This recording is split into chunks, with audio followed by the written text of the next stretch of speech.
साथियों नमस्कार। आज के लाइव सेशन में हम कुछ नया जो है डिस्कस करेंगे। हम आज डिस्कस करेंगे सेक्शन 227 BNSS को लेके, जो बात करता है इशुएंस ऑफ प्रोसेस को लेके।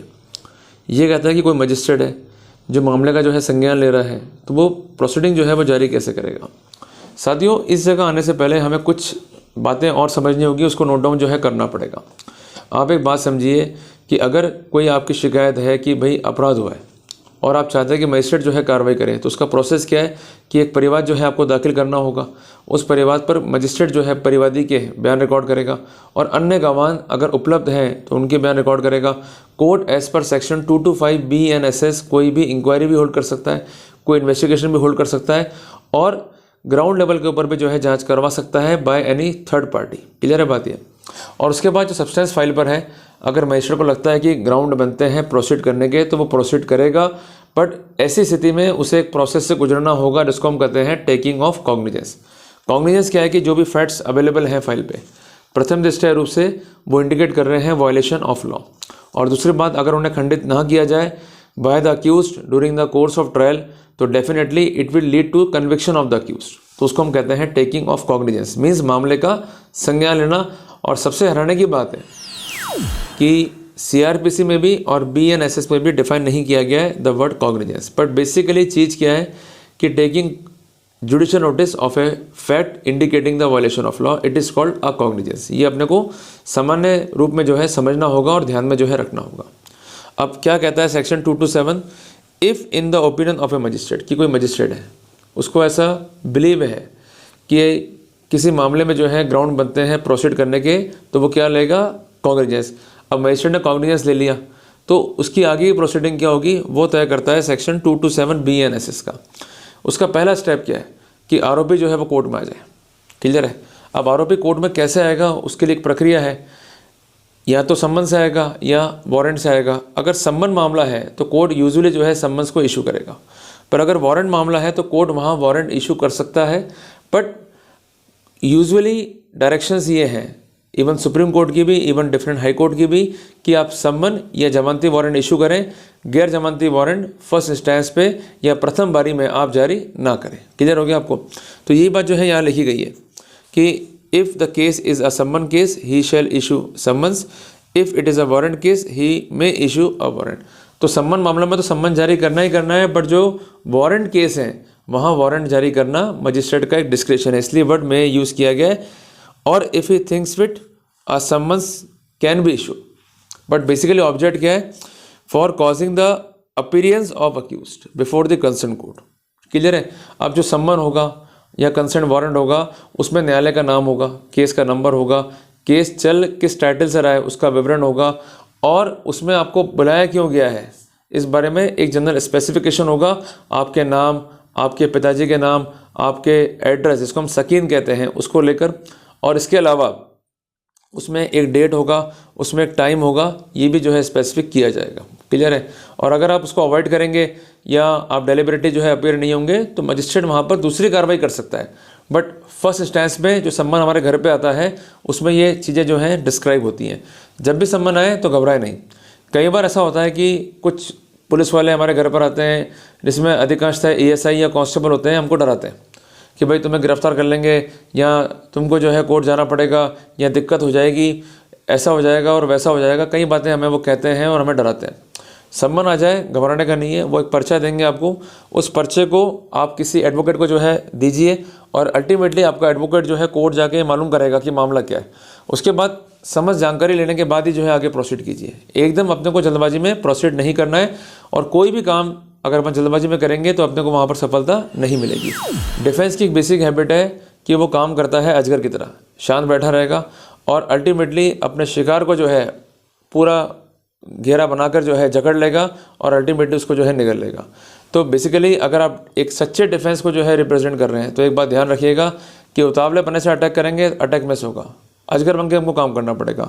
तो पहला स्टेप क्या है कि जब भी हमको बुलाया जा रहा है, कोई सम्मन या वारंट आ रहा है, तो फर्स्ट इंस्टेंस पर गैर जमानती वारंट नहीं होगा, जमानती वारंट है और सम्मन्स है, उसको पढ़िए और अपने वकील को जो है आप कॉपी भेज सकते हैं और उसकी ओपिनियन में जो है आपको आगे बढ़ना है। और अगर जल्दबाजी करेंगे तो आप अपना मानसिक जो शांति है उसको भी जो है खो देंगे और इकोनॉमिक लॉस होगा 100 अलग। जितना जल्दबाजी करेंगे उतना ही नुकसान जो है आपका वहाँ पर होगा। तो पहला स्टेप क्या है 2 to 7 में, to cause the appearance of the accused इधर by the way of summon और by the way of warrant.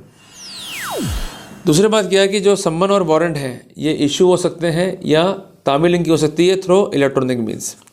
अब ये प्रोविज़न जो है मजिस्ट्रेट के लिए नहीं है, ये प्रोविज़न है पुलिस वाले के लिए। उसमें नोट लगा सकता है कि भाई जरिए व्हाट्सअप या जरिए टेलीग्राम या जरिए ईमेल भी इसको जो है आप तामील कराइए।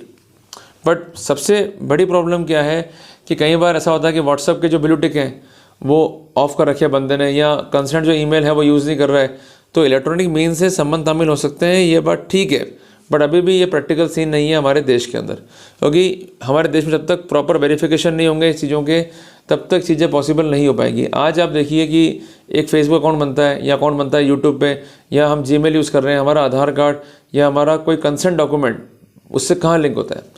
तो अगर डॉक्यूमेंट लिंक नहीं है तो ही मैं टेका शेल्टर की मेरा ईमेल नहीं है या ये मेरा कंसेंट जो है अकाउंट नहीं है, तो इसलिए दिक्कतें अभी भी हैं, आसान नहीं है चीज़ें। अब क्या क्या प्रिकॉशंस जो हैं और रखने पड़ेंगे मजिस्ट्रेट को वाइल इशूइंग द प्रोसेस।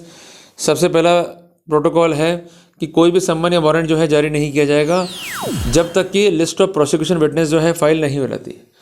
अब ये इसलिए प्रोविज़न बनाया गया है कि प्रोसिक्यूशन को जो है अलाउड नहीं किया गया है to do a sudden attack. अगर प्रोसिक्यूशन जेन्युइन है तो उसकी ये ड्यूटी है कि कोर्ट अगर प्रोसीजन ले रहा है तो एक वो लिस्ट पेश करेगा अपने गवाहों के जिनके बयान जो है कोर्ट में कराने। बाद में वो मैनिपुलेशंस करके या लैकुना फिलअप करने के लिए कोई नए गवाह जो है इंसर्ट नहीं कर सकते। तो अक्यूज़ को अपीयरेंस से पहले ही मालूम हो जाना चाहिए कि ये कंसर्न व्यक्ति हैं जिनसे मुझे जिरह करनी है और ये कंसर्न व्यक्ति जो है मेरे खिलाफ डिपोज करेंगे। क्लियर है? तो प्रोसिक्यूशन के द्वारा या परिवादी के द्वारा list of prosecution witness file नहीं की गई है और उसके बावजूद भी कोर्ट ने सम्मन या वारंट जारी कर दिए हैं, तो वहाँ पर आप इस प्रोसीडिंग को चैलेंज कर सकते हैं as per section 2 to 7 sub clause 2 of BNSS। इसके अलावा सबसे इंपॉर्टेंट चीज़ क्या है कि अगर कोई प्रोसीडिंग है और वो कंप्लेंट के ऊपर है तो हर सम्मन या हर वारंट के साथ में एक कॉपी कंप्लेंट की अकम्पनी होगी। It shall be accompanied by the copy of complaint. और एक बात ध्यान रखिएगा, complaint means and include all the documents जिस पर प्रोसिक्यूशन जो है रिलाई करता है और जिसकी कॉपी भी हमें सप्लाई होनी चाहिए।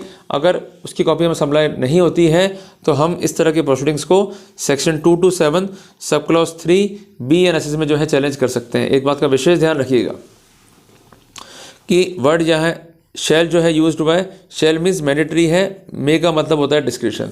तो जब शैल वर्ड है तो कंप्लाई ये होना ही होना चाहिए।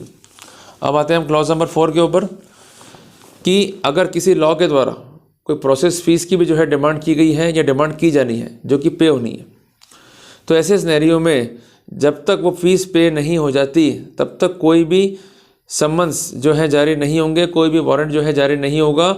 और अगर ये फ़ीस पे नहीं होती है रीज़नेबल टाइम में तो मजिस्ट्रेट जो है वहाँ परिवाद भी खारिज करेगा।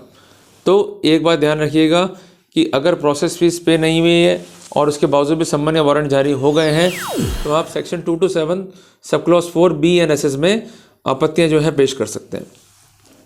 अब यहाँ पर एक बात देखी गई है, nothing in this section shall be deemed to affect the provision of section 90 of BNSS, कि इस धारा में लिखी गई कोई भी बात जो है सेक्शन 90 BNSS के प्रावधानों को जो है अफेक्ट नहीं करेगी।